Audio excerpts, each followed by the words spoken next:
A equal to C cross A, यही है। तो देखो इधर प्लस है, इधर भी दिया, क्या हो जाएगा माइनस। तो B cross A minus C cross A equal to क्या हो जाएगा 0। यहाँ से क्या कॉमन है, ए क्रॉस, तो B cross minus C cross A equal to कितना 0। अब अगर ये 0 आ गया तो हम ये कह सकते हैं कि बी माइनस सी जो वेक्टर है वो पैरेलल है किसके, ए वेक्टर के। तो अगर पैरेलल है तो मैं यहाँ से इक्वेशन भी बना सकता हूँ, B vector minus C vector equal to lambda A vector. भाई इक्वेशन तो हमने ये सब पढ़ा रखा है, ठीक, इतना हो गया। अब एक चीज बताओ, देखो यहाँ पर सी क्या है, माइनस है, इधर भेजेंगे तो क्या हो जाएगा प्लस। तो B vector equal to lambda A vector plus क्या हो जाएगा सी वेक्टर हो जाएगा क्या, बिल्कुल। अब देखो यार मुझे बी वेक्टर पता है, बी भी पता है, ए भी पता है, सी भी पता है, लेकिन इसके अंदर जो ये नंबर C2 और C3 ये मुझे नहीं पता है। तो अगर ये कहीं से बात बन जाए तो शायद आसानी से हर एक चीज वैल्यू निकल जाए, बिल्कुल सर आराम से वैल्यू निकल जाएगा। तो चलो हम इसको निकालने की कोशिश करते हैं। तो बी वेक्टर कितना है, minus I minus 8j plus 2k vector equal to lambda कितना हो जाएगा, ए की वैल्यू कितना है भैया, ए की वैल्यू कहाँ, हाँ आई प्लस जे प्लस के, और सी कितना है 4i plus C2j plus C3 के का, चलो माइनस आई 8j प्लस 2k। अगर मैं इसको मल्टीप्लाई करूंगा तो कितना हो जाएगा लैम्डा।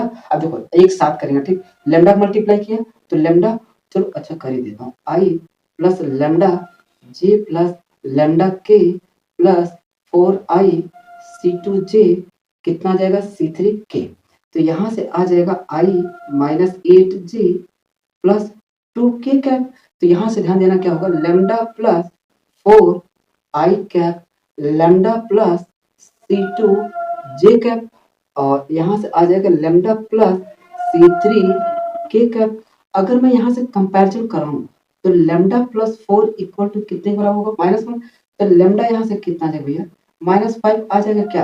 अगर लैम्डा मेरा आ गया, अब यहाँ से इसको कंपैरिजन करो तो लैम्डा प्लस C2 कितने के बराबर हो जाएगा भैया -8, और लैम्डा की वैल्यू मुझे पता है कितना -5, यहाँ रखूंगा -5 और C2 इक्वल टू -8, तो कितना आ जाएगा भैया C2 -3, कितना आ जाएगा -3। अब यहाँ से निकालना क्या, लैम्डा प्लस C3 कितने के बराबर हो जाएगा 2, और लैम्डा की वैल्यू कितना है -5 प्लस C3 इक्वल टू 2।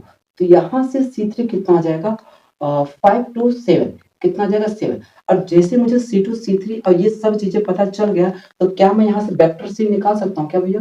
तो कितना आ जाएगा 4i और C2 की वैल्यू कितना है -3, तो कितना आ जाएगा -3j हो गया, और C3 की वैल्यू कितना है 7 के कैप हो गया। अब जैसे ही मुझे वेक्टर मिल गया, बोला गया था angle between vector C and vector this, तो ये वेक्टर के बीच हमको वैल्यू चाहिए। चलो ठीक है, कोई दिक्कत नहीं, निकाल देते हैं। तो वेक्टर सी और ये, अब वेक्टर सी अब मान लेता हूँ, चलो दो वेक्टर है, ये वेक्टर सी हो गया। अब इस वेक्टर को मैं मान लेता हूँ, चलो एक्स, क्या मान लेता हूँ वेक्टर एक्स, ये हो गया क्या वेक्टर एक्स। मुझे यहाँ से यहाँ थीटा ही पता करना है। अगर थीटा मुझे मिल गया तो tan थीटा का क्या ग्रेटेस्ट इंटीजर नहीं निकाल सकता, बिल्कुल निकाल सकता हूँ। तो इसको मैंने हटा दिया क्योंकि वैल्यू तो मिल गया। चलो दोनों के बीच क्या करते हैं, डॉट करा देते हैं। तो कितना आ गया 4i minus 3j plus 7k dot 3i plus 4j plus k। तो अब यहाँ पर हमारा हो जाएगा क्या, अगर मैं यहाँ बोल दूं c डॉट x, तो क्या हो जाएगा mod of c mod of x, और क्या आ जाएगा cos थीटा आ जाएगा। तो यहाँ से cos थीटा की वैल्यू निकालना चाहूँ तो c dot x upon mod of c mod of x, तो इतना आ गया। अब इसको तो हटा ही दे रहा हूँ क्योंकि जगह कम है। तो यहाँ पर अगर मैं मॉड ऑफ c की वैल्यू निकालूं तो कितना आ जाएगा 16 रूट में 16 प्लस 9 प्लस 49 एक वैल्यू, और दूसरा वाला अगर मैं किसकी वैल्यू निकालूं, इसका मॉड निकालूं, तो इसका मॉड निकालूंगा तो भैया कितना आ जाएगा 9 प्लस 16 9 प्लस 16 और कितना हो जाएगा 1 हो जाएगा, कितना 1, और यहाँ आ जाएगा क्या cos थीटा। तो इसको मल्टीप्लाई करो तो कितना आ जाएगा 12, और ये हो गया -12 प्लस 7 इक्वल ये हो जाएगा कितना 25, 25 और ये हो गया कितना 25 और प्लस 49 कितना हो जाएगा 4 टू 74 रूट में 74 इंटू इसका कितना हो जाएगा 25 रूट में 6 कितना आ गया कॉस थीटा कितना आ जाएगा कॉस थीटा। अब ये इससे गया तो कितना आ जाएगा 7 बाई बहुत डेंजर आ रहा है यार तो कितना आ जाएगा रूट में 74 इंटू रूट में 26 इक्वल टू कॉस थीटा। तो अगर मैं यहाँ पर देखूं तो कटने वाला है कुछ गड़बड़ हुआ है क्या देख लेते हैं एक बार लैम्डा की वैल्यू आ गया है कितना माइनस इतना 4 -5 हो जाएगा ठीक यहाँ हो गया -8 तो -5 to 8 -3 और लैम्डा इसका कर दूंगा तो कितना आ जाएगा +2 -5 इधर है तो इधर जाके क्या हो जाएगा +5 5 to 7 तो 7 हो गया बात तो सही है 4 इतना आ गया नंबर यहाँ है क्या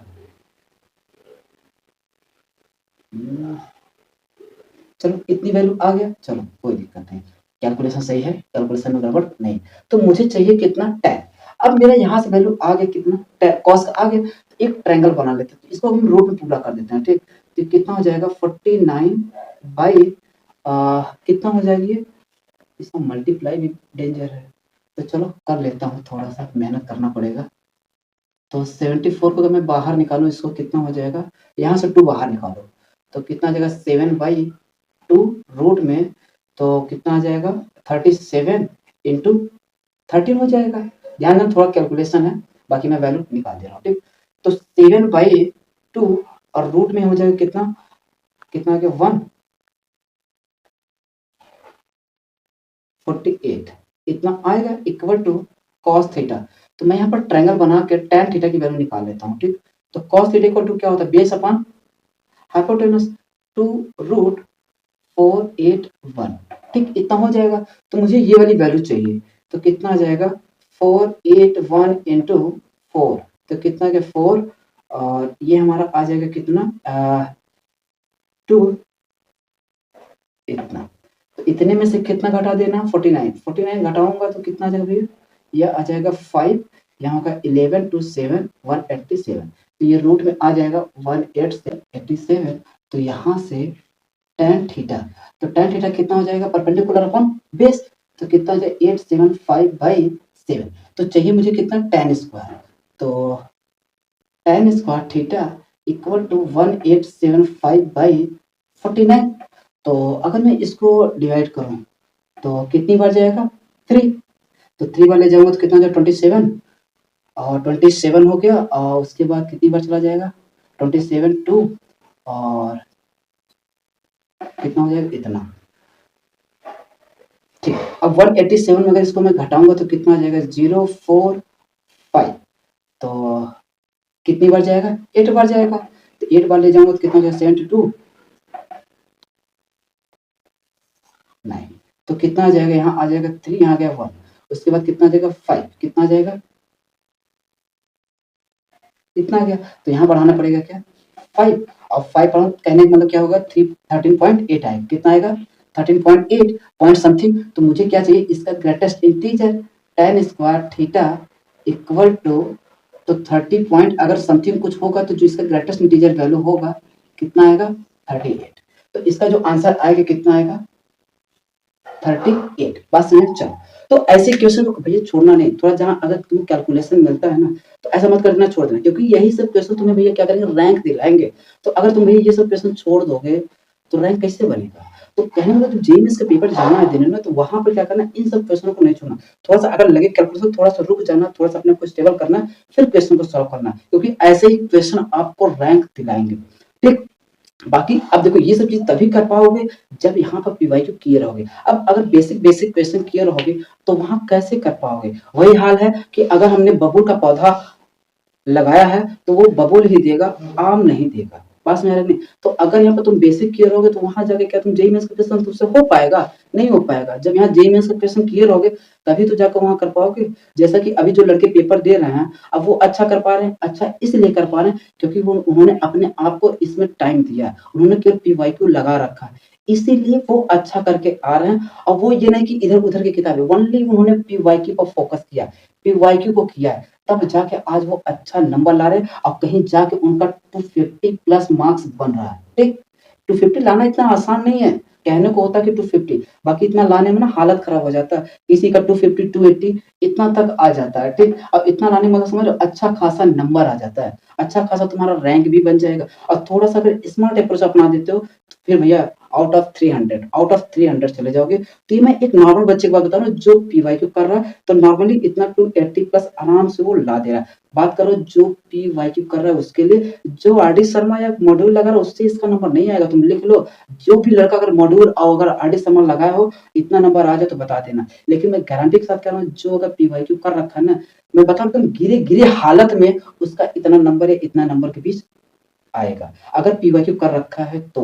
और ऐसा नहीं अभी मैंने लगभग यार 2 साल से पढ़ा रहा हूँ तो इतना तो मेरे पास अब एक्सपीरियंस हो ही चुका है क्योंकि ऑफलाइन में जितने भी लड़के हैं ना, तो कम नहीं आता क्योंकि मैंने उनको ना केवल पीवाईक्यू कराता हूँ और बोलता भी हूँ भैया मॉड्यूल-वॉड्यूल मत लो, केवल तुम दबा के पीवाईक्यू करो क्योंकि तुम्हारा टाइम पीवाईक्यू ही उस टाइम पे तुम्हारा साथ देगा, किसी का मॉड्यूल साथ नहीं देगा उस टाइम। तुमने जितना ज़्यादा पीवाईक्यू किए रहोगे, वही तुम्हें साथ देगा और बाकी कोई नहीं साथ देने वाला। बात समझ में आया? और जिस दिन भैया तुम आईआईटी में पहुँच गए तो तुम्हारा जलवा ही अलग रहेगा। बात समझ में नहीं? अब भाई आईआईटी में जाना तो थोड़ा बहुत तो भाई मेहनत तो करना पड़ेगा। अब ऐसा नहीं है कि बस एक दिन पढ़ो और तुरंत सिलेक्शन हो जाए। भाई उसके लिए ये आँखें ना काली करनी पड़ती है। ऐसे नहीं हो जाता। इतना आसान होता तो आज हर कोई आईआईटी पहुँच जाता। बात समझ में आई? तो थोड़ा-सा मेहनत करना पड़ेगा। बाकी चलो जैसे-जैसे और आगे बढ़ते चलेंगे और क्वेश्चन करते जाएँगे। ठीक? बाकी चलो नेक्स्ट क्वेश्चन।